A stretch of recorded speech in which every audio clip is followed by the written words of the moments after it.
Good morning, everyone. Welcome to the press briefing of the International Conference on Women, Peace, and Security, or ICWPS. This event has been significant to all of us as we conducted the first ministerial level ICWPS here in the Philippines and highlighted the importance of having women involved in the peace process. Affirming the commitment of the Philippines to accelerating the goal of this conference, we adopted the Pasay Declaration on Women, Peace, and Security. To discuss more of the declaration, we are joined today by Department of Foreign Affairs Secretary Enrique Manalo,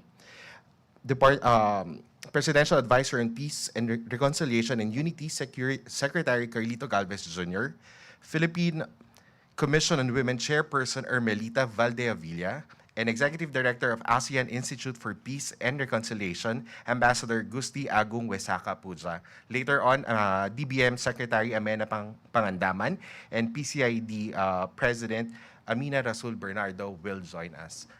Secretary Manalo. Thank you, and good afternoon, everyone, and pleasure to see you here this afternoon. I'm pleased to announce that on October 28th, the first day of this first ever international conference on women, peace, and security, in a meeting chaired by the Philippines, ministers and representatives from over 70 UN member states adopted by consensus the Pasay Declaration on Women, Peace, and Security. This declaration represents a powerful and unified commitment to advancing the women, peace, and security agenda in our time, reaffirming the principles of the UNSC Resolution 1325 and its related international frameworks. The Pasay Declaration serves as a guiding framework rooted in international instruments such as the Beijing Declaration, the CEDAW, or the Committee on the Discrimination Against Women, and the 2030 Agenda and its Sustainable Development Goals. It underscores that gender equality and women's empowerment are not only fundamental rights or human rights, but are essential to achieving sustainable peace and development. The declaration highlights several crucial dimensions, including the increasingly urgent nexus between climate, peace, and security. It calls upon member states to address these intersecting challenges by integrating gender-responsive approaches to climate action, ensuring sustainable funding, and promoting women's leadership in climate resilience and disaster risk reduction. In terms of concrete actions, the declaration commits us to removing barriers to women's full participation in all levels of decision-making, enhancing accountability measures, and advancing women's leadership in peacekeeping, peace building, and conflict resolution. It also calls for robust mechanisms to track progress and ensure transparency, reinforcing that this agenda it's not just a commitment, but it's an obligation that must be met with measurable outcomes. The Philippines is hopeful that the Pasay Declaration will help shape state actions, guide policy reforms, and foster greater accountability in advancing gender-responsive peace and security frameworks. As a nation, we intend to carry forward this declaration as we engage with broader multilateral agendas, such as the upcoming 29th Conference of Parties under the UN Framework Convention on Climate Change, where we aim to further advocate the integration of gender equality in climate action. In addition to adopting the Pasay Declaration, the conference has also featured high-level thematic sessions where ministers and delegates shared invaluable insights on building sustainable, gender-responsive peace frameworks and implementing actionable WPS strategies. These discussions have underscored the importance of cross-border cooperation, the need for innovative funding mechanisms, and the integration of climate resilience into WPS agendas. These perspectives are now central to our collective vision for peace and security. I would like to express our deepest appreciation to our invaluable partners and supporters who made this conference possible. These include Senator Lauren Lagarda, the Office of the Presidential Advisor on Peace, Reconciliation, and Unity, the Philippine Commission on Women, and the Department of Budget and Management, working in partnership with UN Women, the Philippine Center for Islam and Democracy, and the ASEAN Institute for Peace and Reconciliation. Their support and dedication have been crucial in shaping this meeting and realizing the outcomes that we are now celebrating today. We are also grateful to the local government of the city of Pasay for their steadfast support in hosting this conference. Thank you. Thank you very much, Secretary Manalo. Next, Secretary Galvez, please.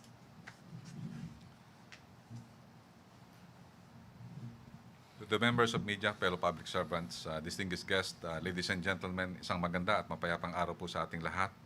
Thank you for joining our press conference as we close this international conference on women, peace, and security today. The past 3 days have been very productive, from high-level meetings to roundtable discussions and to thematic discussions.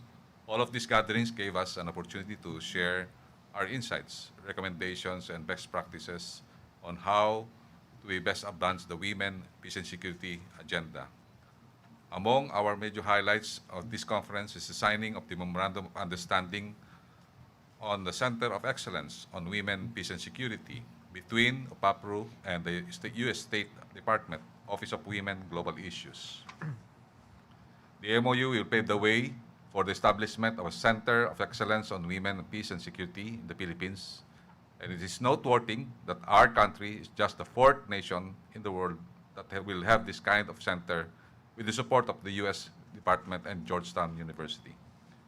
With the Philippines having its own WPS Center of Excellence, our country is envisioned to become a regional hub for Southeast Asia in promoting the advancement of the WPS agenda in the region. We envision to carry out, through the local and national policy engagement, standardizing approaches for national action plan development and bridging gaps in the implementation of WPS initiative.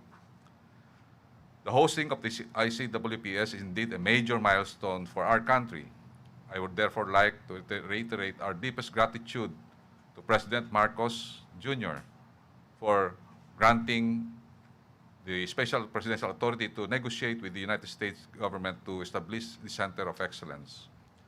We also want to congratulate the Department of Foreign Affairs, our partner, the DBM, and also the Philippine Commission on Women and other partners like the ASEAN IPR. We can say that the conference had been productive. All major events went well. We have positive feedback, and major milestones had been achieved. There is also an announcement that 275 million funding of the WPS agenda embarked by JICA and Japan. And we have also the Pasay Declarations. And there is a very active participation of the CSOs down there in our meeting today. And we are very happy that we can say that the first international conference for women, peace, and security is very successful. And thank you very much, and looking forward for answering your questions. Thank you, Secretary Galvez. May we ask Chair Valdeavilla for her opening statement? Magandang hapon po sa ating lahat, member of the Media Corps, civil servants, advocates of gender equality, women, peace, and security. To my fellow members of the panel, magandang hapon po sa ating lahat. This international conference on women, peace, and security brought to fore a highly alarming snapshot of the threats experienced by a huge number of people as a result of armed conflicts around the world. Situations in Afghanistan, Democratic Republic of Congo, Ukraine, Myanmar, Sudan, Somalia, and Gaza are only a few of the countries mentioned by esteemed delegates as a matter of concern requiring international attention. The United Nations reveals that as of June 2023, 100 million people worldwide have been forcibly displaced due to persecution, conflict, violence, and human rights violations. This situation gives rise to unprecedented humanitarian situations characterized by uncertainty, economic deprivation, statelessness, and other threats to human security. Superimposed against this backdrop is the overpowering threat of climate change, which is already beginning to damage the lives of 3.6 billion people living in vulnerable locations. After 2030, which is the deadline set by the SDG, the Sustainable Development Goals, 250,000 additional deaths every year has been projected by the WHO due to climate change.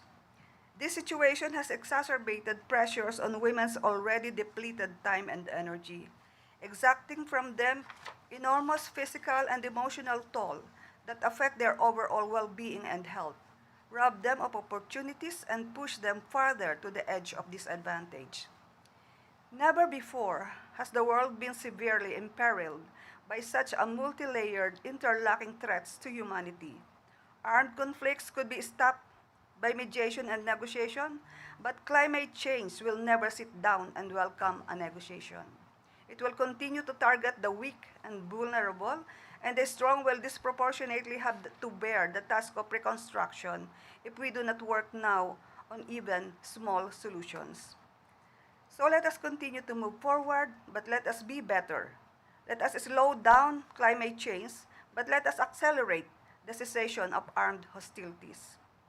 In the Philippines, there is a Republic Act 10176 mandating all 12 years old and above who are able-bodied to plant a tree every year. This represents 68% of the Philippines' 116 million population. This law was adopted 12 years ago, and if we only began planting immediately after its enactment, we would have started some progress in attaining our target of 75% reduction of greenhouse gas emission. I thank all the nearly 800 esteemed participants from 84 countries for the strong solidarity they demonstrated.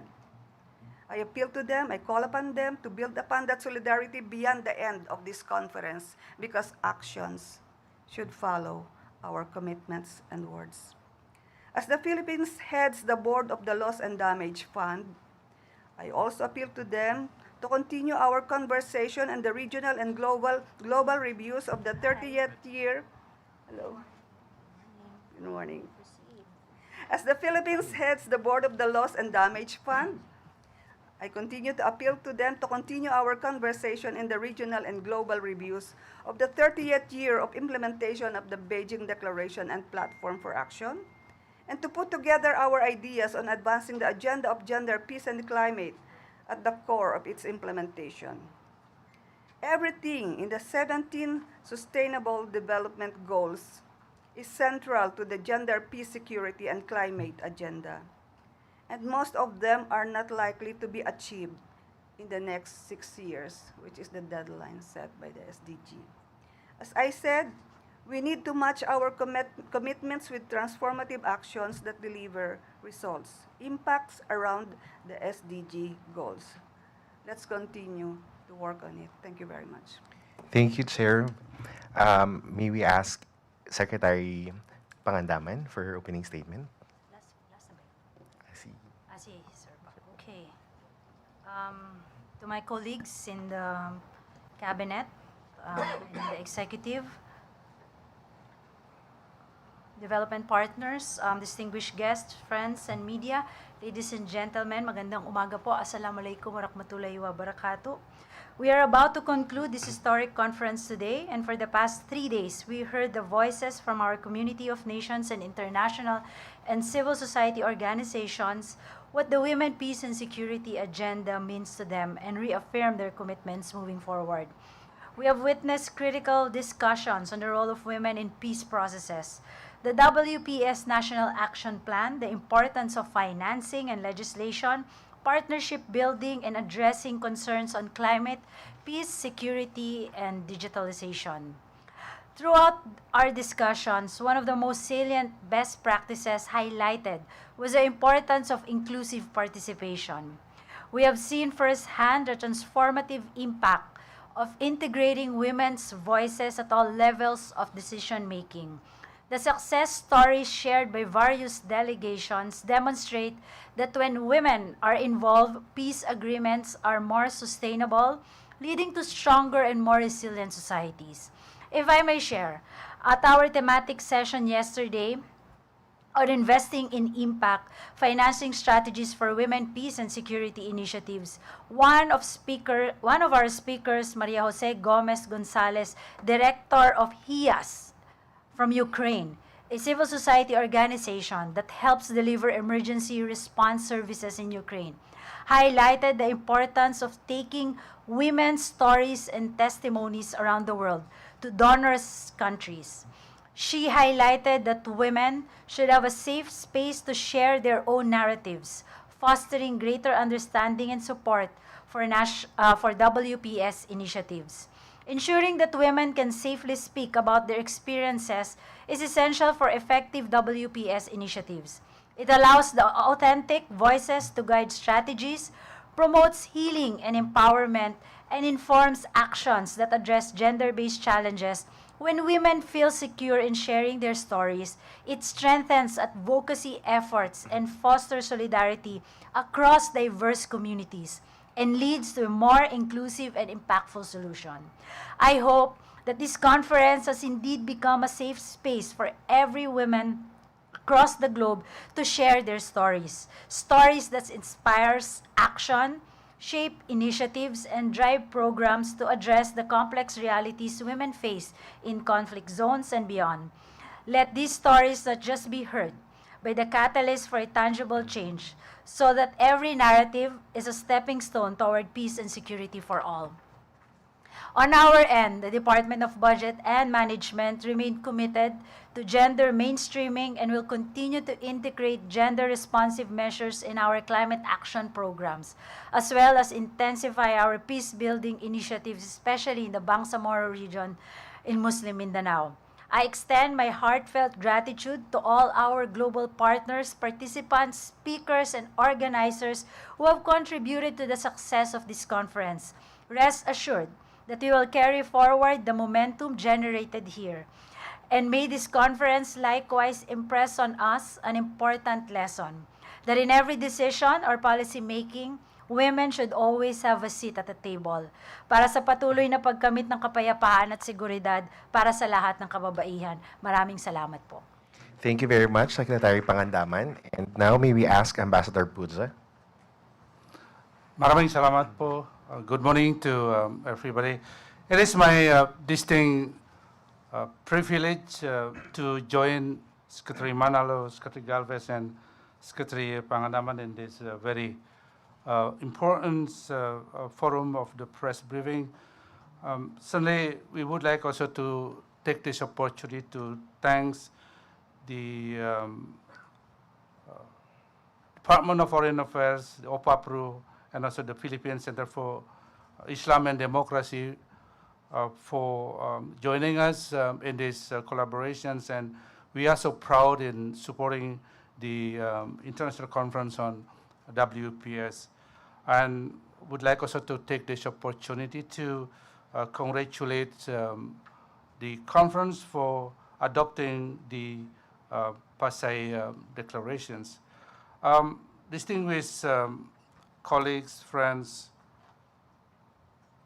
I would like also to take this opportunity to introduce briefly the ASEAN Center for Peace and Reconciliations as institutions for research and capacity building on conflict resolutions, conflict management, and transformations, and peace building. The ASEAN Center for Peace and Reconciliation has 5 main functions: research, capacity building, creating pools of expertise, networking with like-minded institutions, and disseminating informations. And one of our pool of expertise is the ASEAN Women for Peace Registry, which was actually formed here 6 years ago in Manila in 2018.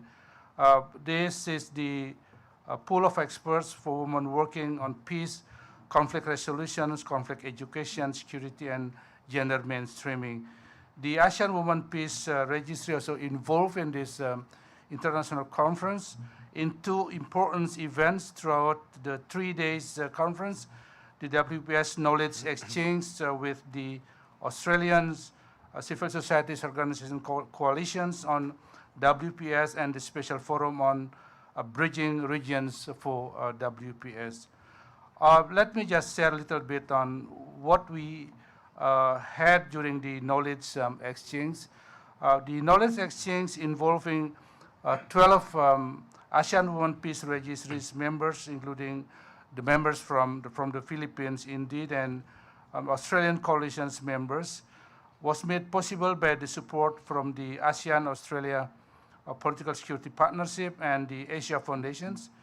The knowledge exchange facilitated sharing of experience and knowledge between the two women networks on development and implementation of the national action plans and regional plan of actions on WPS, as well as strategies for advocacy, policy influencing, and adaptations on emerging non-traditional security issues. And the success of the knowledge exchange actually inspired us to continue initiating discourses for women peace experts both within and beyond the regions. The OPAPRU, the ASEAN Women Peace Registry's participation in the special forum, which is still on now, is an opportunity for regions and sub-regions, including ASEAN, to share their unique experiences and challenges in relations to WPS issues. And the special forum discussed opportunities for forging closer collaborations among regional, sub-regional mechanism and the feasibility of setting up an inter-regional platforms to advance the WPS agenda. And the special forum highlighted the importance of stakeholders partnerships, those involving government, civil societies, international and regional organizations, cross-sectors collaborations, and listening to diverse groups in a massive focus group discussion. And nearly 400 participants this morning supports cross-regional collaborations, reflecting on similar platforms or network already established within their own regions. However, the format for these cross-regional collaborative platforms required further considerations in terms of format, modalities, resources, and current regional contents, including economies, political situation, and regional conflicts. As an underlying message to this special forum, the most powerful resources is human resources, especially women resources.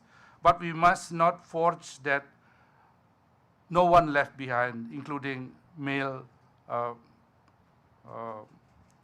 champions are also needed to echo the women's voices. And finally, this special forums also is a venue to allow peace builders from Asia to network with fellow peace builders from other regions to explore the feasibility of establishing a platform for collaborations. So certainly the special forum highlighted the experiences in the regions, Southeast Asia, and also the Middle East and North Africa. First, strengthen the existing regional mechanism. Second, to provide a platform for greater and more meaningful collaborations. And the third one, to provide a democratic safe space to enable participants to achieve objectives on exchange of experiences, exploring common priorities on WPS areas, and establishing networks. So to conclude, I just would like to quote that one country's security problem is also the security problems of the others. Thank you so much. Maraming salamat po. Thank you very much, Ambassador Pudza.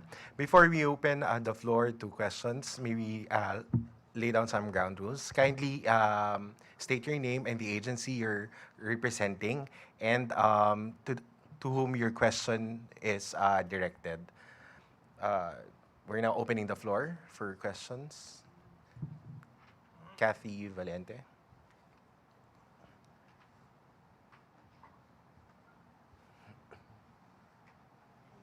Good morning. Good afternoon po. to any panelists po. Were we able po to achieve our desired outcome for the summit? And what's next for our WPS agenda? Are we eyeing a partnership, signing a partnership or cooperation with other countries to push our agenda forward? Thank you.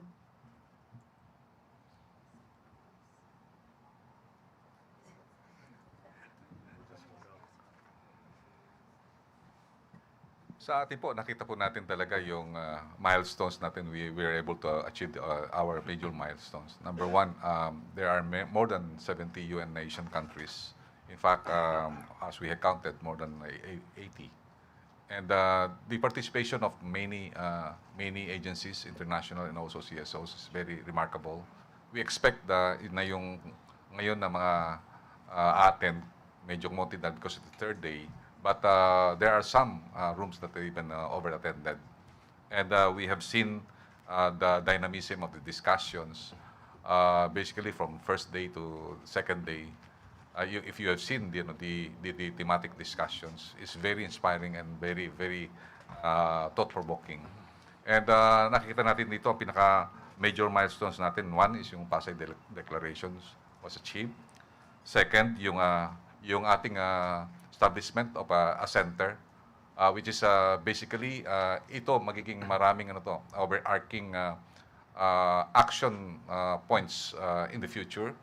This might be our platform for regional and interregional consultations and dialogue, considering also that we will be rotating as head of the ASEAN on 2026. And also we are vying for the national security membership in 2027.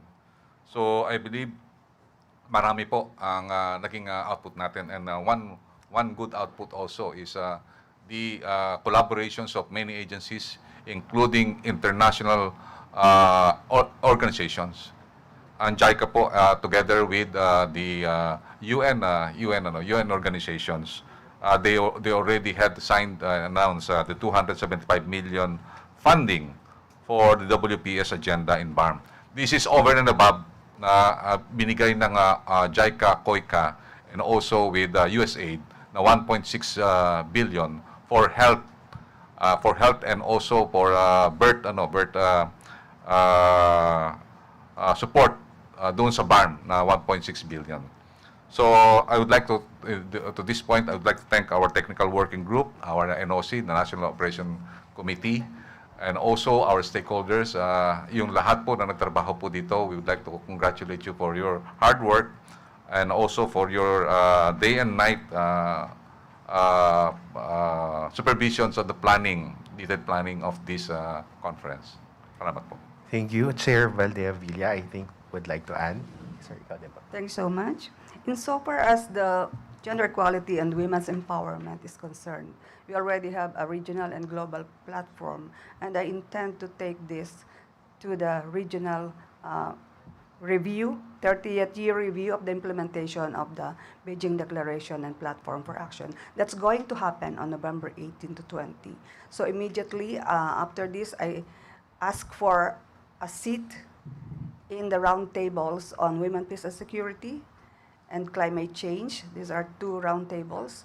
And together with the government of Australia, I was invited to be a co-host. The Philippines was invited to be a co-host of that event. So we are now making a documentation, and we will present the highlights and invite them to continue the conversation around making this work, because this cannot just remain as a paper. We have to continue with actions. And insofar as implementation in the Philippines is concerned, I had just a meeting with the regional director of the UN Women, and we talked about possibilities of expanding their program in the Philippines on the intersection of WPS and climate change. So they have entrepreneurial activities for women at the grassroots level, but I told them that you can have income-generating projects that are focused on reducing climate change. For example, this solar making projects that can be used in times of emergencies, in times of floods. So they have committed to do the expansion, and we will just identify the areas that are prone to armed conflict. and we will proceed with it, engaging the women, engaging also the OPAPRU and other climate change and peace and security agencies. Thank you. Thank you, Chair. Secretary Manalo. Thank you. I just want to add just a few points to what's already been stated. First, the importance, one of the key outcomes, of course, as we mentioned, was the adoption of the Pasay Declaration. I think many countries already have national action plans on women, peace, and security. For example, the Philippines just enunciated, and others. I think the important aspect here of this conference also is the fact that it recognizes the importance of international cooperation. In other words, cooperation among states. Now, this cooperation on women, peace, and security could take place in many areas. It could be at the regional level and, of course, at the international level, using forums such as the United Nations to carry the work forward of the WPS agenda. And that's why the significance of this conference is that it has identified the importance of trying to generate cooperation among states. And then maybe each state, that's why in this conference, each state who participated presented their own national actions and discuss best practices. And I think the idea is to see now, in addition to national action, how we can put this together in more focused regional and international action, especially as next year will be the 25th anniversary of the UN Security Council Resolution 1325's adoption. I think another important aspect where work will be carried forward is also among parliamentarians. I think there was a good discussion yesterday, and again, the parliamentarians discussed the legislation which they have already adopted in their own national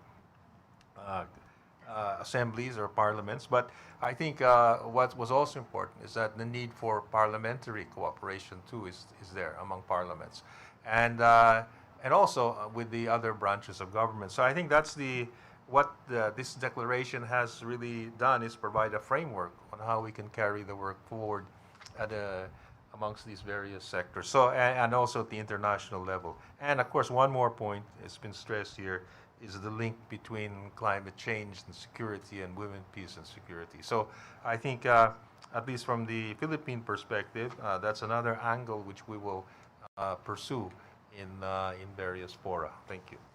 Thank you, Secretary Manalo.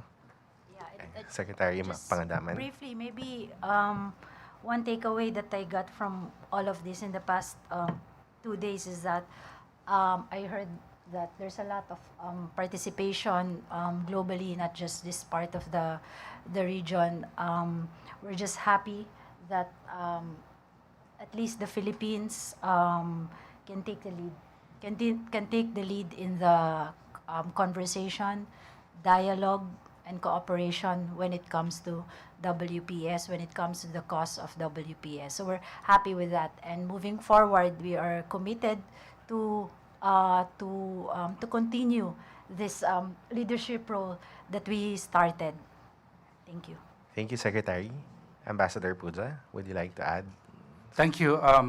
3 takes to respond. First, of course, our region now focusing also on the National Action Plan on WPS, as mentioned by Secretary Manalo, in which we are using this forum and opportunity to encourage other ASEAN member states to establish their respective national action plans on WPS, follow the example of the Philippines, which already has the 4th generations of national action plans. Indonesia would be the 3rd national action plans. Vietnam just starting their first national action plans, and Timor-Leste, the 2nd national action plans. We encourage other members of ASEAN to follow those countries in establishing their own national action plans on WPS. Second, how to implement more on the regional action plans on the WPS, because in 2022, during the ASEAN summits in Phnom Penh, Cambodia, ASEAN leaders adopted the regional action plans on the WPS. So how to implement this in the future. And the third one, indeed, we encourage more collaborative efforts on all segments of governments, civil societies, track 1, track 2, and track 3 to support the WPS agenda in the future with regard to the commemorative events next year, the 25th anniversary of the WPS, of the UN Security Council Resolution 1325. Maraming salamat. Thank you, Ambassador Puza. May we also remind our media friends and partners to limit the questions to ICWPS. Next question, please.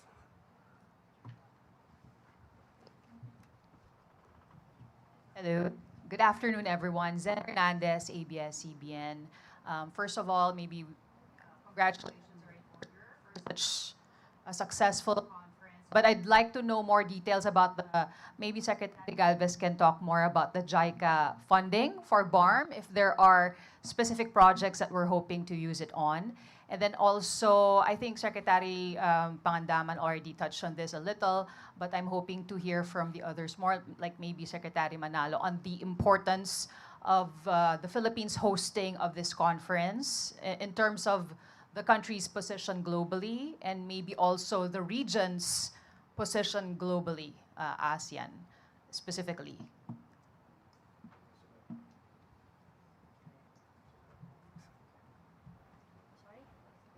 You want to add the JICA? JICA. Maybe for JICA, I'll just add a few projects. We've been working with them for the capacity building of PFM practitioners in BARM. You know that we're in transition now, so we're in touch with the Minister of Finance and Budget, which is Minister Pakasam.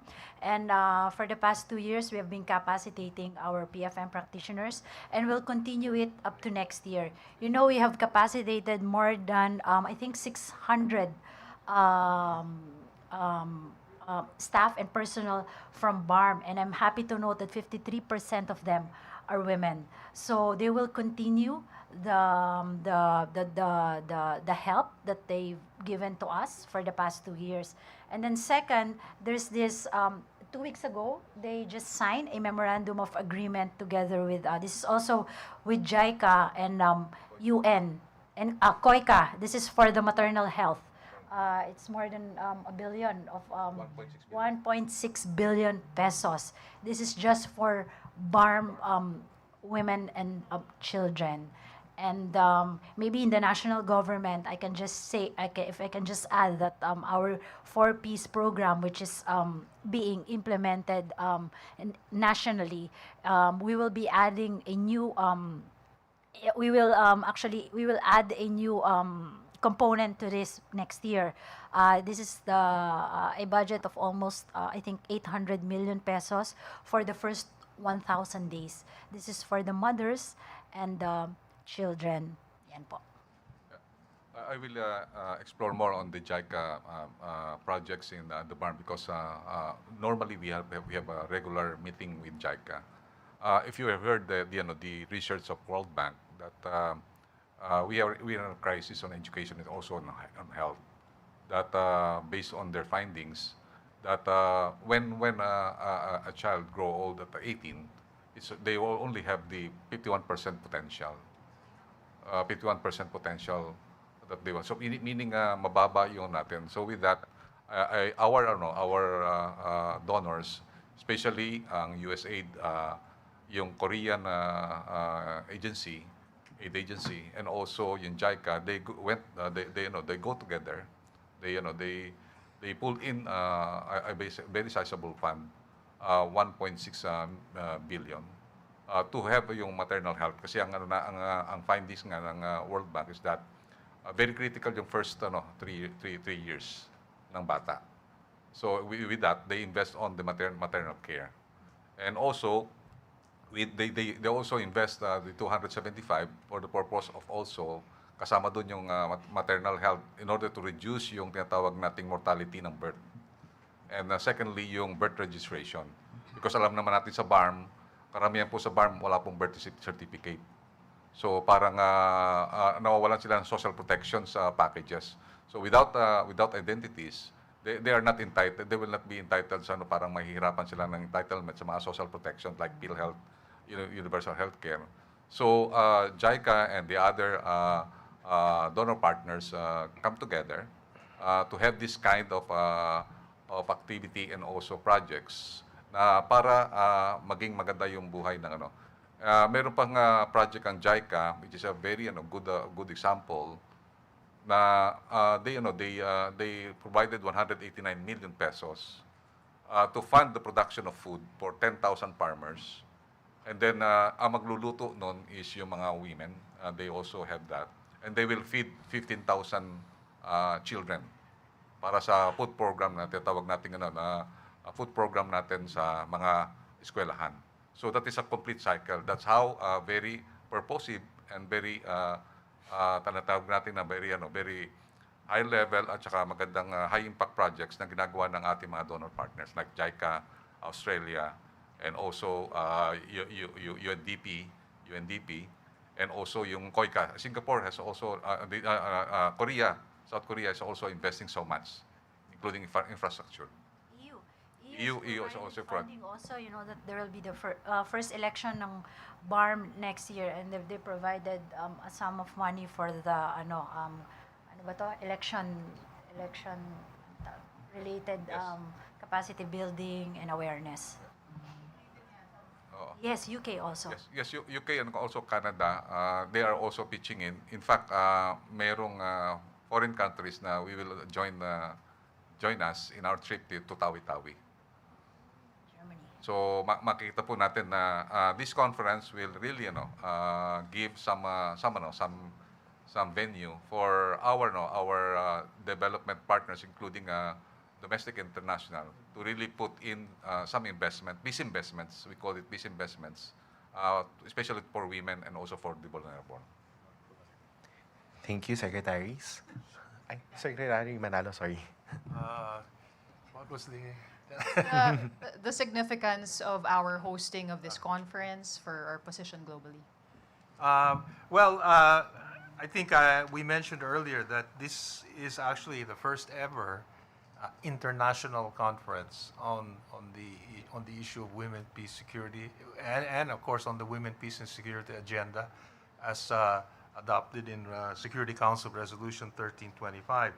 So, as you probably are aware, of course there have been national meetings on women, peace, and security. There may have even been a regional, but this is the first where we have had a really international meeting. Countries representing governments from 6 regions of the world were represented here at this conference. And I think the Pasay Declaration gives us a springboard on how we can bring together the various national actions and put them and mold them together into some type of international approach. Now, what we have identified are there are many ways of increasing our commitment to advancing the agenda, and I think this is where I think the Philippines could step in, and our plan is that, for example, in the declaration, we have recognized the importance of international cooperation, and there's a commitment to work together. And I think on this basis, we could launch on many types of initiatives. I mentioned this could be done in many fora, especially in the United Nations.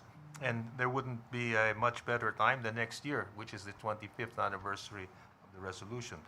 And another significant point where the Philippines also hopes to work on is to continue stressing the interconnectedness between security, climate, gender equality, as well as the instability caused by conflicts, not only man-made conflicts, but conflicts which could arise from climate change, loss of biodiversity, and environment degradation. So I think these are areas which the Philippines managed to interject in the declaration, and these are areas that we would like to focus on, especially when we reach the global level. So I think the most important part is to create greater awareness that this issue is a national issue, it's a regional issue, and it's a global issue. and it's an issue which comprises a number of other interconnected issues, and women, peace, and security cannot really be attained without the full participation of society, and also all aspects and all elements of society, not only government but civil society. And this is something which is really should also have a global perspective. So we will aim to do that. And as I said, next year would be a good time to start, it being the 25th anniversary of the adoption of the Security Council resolution. Thank you. You want to add, Ambassador Puza? It's very brief. Thank you for the questions. Four takes from the regional lenses. First, of course, we would like to always highlight the inclusivity because this is very important, because inclusive peace process lead to more durable outcomes. So I think this is the sense which we have during the meetings for the 2 days. Secondly, the networking, because the networking, sustainable networking is very, very important for promoting this WPS agenda in the future. The third one is how we then create a global connectivity to create more safe space in the future by, of course, involving women in this respect. Of course, on our part as the ASEAN for Peace and Reconciliation, we would always support the research and capacity buildings on the WPS agenda. And finally, in this disruptive worlds in which we are experiencing the shrinking of civic space and the shrinking of financial support for the peace processes, we would like to keep this momentum to generate more support for the WPS agenda. Thank you so much. Thank you, Ambassador. I think we have room for one more question. For Ted Cordero from GMA News Online. For Sec Mina po, may PR po yung DBM about you calling for gender mainstreaming in the national budget. Can you elaborate on this, ma'am? And for next year, how much will be the GAD proposed budget? 5%. At least 5%. Sa batas natin, yung Magna Carta for women, nakalagay doon na we have to allocate at least 5% across national government agencies, GOCCs, I think even GFIs and SUCs, and even local government units. But maybe later I can ask our PCW chair to show kung magkano yung nagiging, yung totoo after. Because what happens is that after they get the budget, that's when they only submit their the budget, their GAD budget, their projects, programs, and activities. So yesterday, our thematic session is about financing and investments in WPS. Siguro, we've been talking that, sige, 5%, 10%, so it's been increasing for the past, how many years? 25 years now. To date, it's 16.6%. According to last data, in 2022, it increased to up to 16.6% of the budget allocated to GAT. But yesterday, I just mentioned that maybe when our leaders in the national government and even local government units and our GOCCs, when we prepare the budget, siguro we should mainstream everything, women into this already. It's like when you prepare the budget, the primary purpose is to give jobs, is to give employment to the people, is to provide, diba? So sana, when you propose your budget, whatever program, project, or activity, make sure that women is already included in your proposal. So yun lang naman yung sanang gusto natin mangyari, which yesterday I attended the parliamentary discussion with Senator Lauren Legarda, and then she even made mention that maybe we need to amend the law and hindi lang specifically 5%. So maybe really just mainstreaming women, peace and security, among others, in the entire budget. Yan po. I'll ask Chair Valde Villa to give the statistics. Thank you very much, Secretary. Thank you very much to the one who asked the question. So, okay. So we have a full report on the 2023 utilization, allocation and utilization of the GAD budget. But of course, the procedure of the PCW is we have to ask for the performance. So there is an annual performance report submitted to us where we compute the budget against the expenditures, and we do not accept expenditures unless there are evidences. So it takes time to validate the evidences, but we also have the tentative figure. And focusing on the WPS, because we are on the Women, Peace, and Security, if you would like to ask how much has been allotted by the Women, Peace, and Security agencies, last year, it's small, sorry, 0.51%. And the reason for this is because of the tagging. There is a tagging technique or process in budgeting where the big programs that are actually going also to these processes like the Pantawid Buhay, there is already evidence that if you are providing income-generating projects, the incidence of conflicts are somehow diminished. So there's a relation between the support that the government is giving to the incidence of conflicts. But we will try to fix the tagging because it's only a matter of tagging. It does not mean that there is really a very low allocation for the WPS. And in terms of examining the utilization, 62% of the GAD budget went to protection and prosecution. And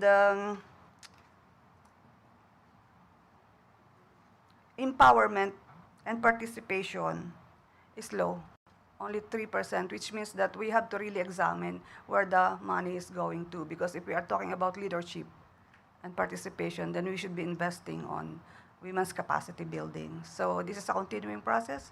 We are in it, and we have committed already to the OPAPRU that we are going to support in whatever way we can to make the implementation of the NAP-WPS easier and possible. Thank you. Thank you very much. In as much as we would want to continue our discussion, our resource speakers have engagement after this press conference. We would like to thank our resource speakers for sharing with us the Pasay Declaration and the importance of this conference and our commitment to women, peace, and security. And that wraps up our press conference this afternoon. Thank you, everyone. Have a great afternoon.